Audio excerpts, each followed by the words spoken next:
Hello everyone, this is Tom Fox and I'd like to welcome you to the Daily Compliance News. The Daily Compliance News is an offering of the Compliance Podcast Network. November 15th, 2018. So what's it like to be spanked by an editorial board of a prestigious worldwide newspaper? Goldman Sachs found out when the Financial Times editorial board gave a stinging rebuke to the company for its failure to have anything other than tick-the-box compliance programs. The FT editorial board, in an editorial titled Goldman Must Stiffen Its Response to Bad Conduct, said that the company needs to take a look at its customer base in addition to those third parties it may use and other typical types of corruption indicia. Ben Ryder's book, Astro Ball, was listed as one of the top business books of the year by Amazon. This was a great source of joy for me as it detailed the Astros' 2017 March to and conquest of the World Series.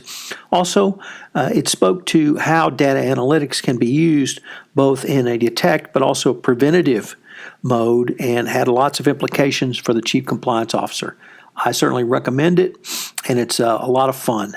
So congratulations to Ben Ryder for his book being named one of the top business books of the year.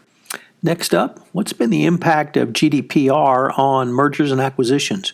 Well, in an article in the Wall Street Journal Risk and Compliance Journal, Nina Trentman reported that the EU's GDPR is turning into a stumbling block for mergers and acquisitions involving companies in Europe, the Middle East, and Africa. 55% of the respondents said they had worked on deals that fell apart because of a target company's data protection policies and compliance with GDPR. So for compliance practitioners out there, you need to make sure that GDPR compliance is really at the top of your list, or at least as one of the top lists for compliance in your company. It also speaks to the general need to have compliance transparency when an investor or mergers and acquisition candidate comes and wants to take a look at your company, speaking to the importance of compliance going forward.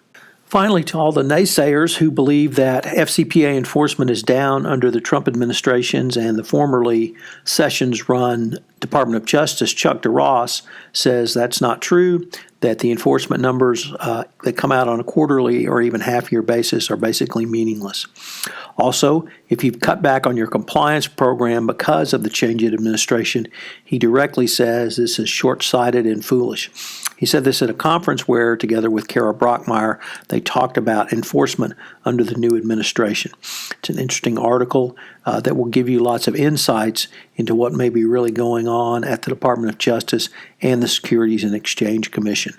Both were former heads of those units at the respective agencies. This is Tom Fox. I hope you've enjoyed this episode of the Daily Compliance News. And I hope you will check back every day as I go through some of the top stories.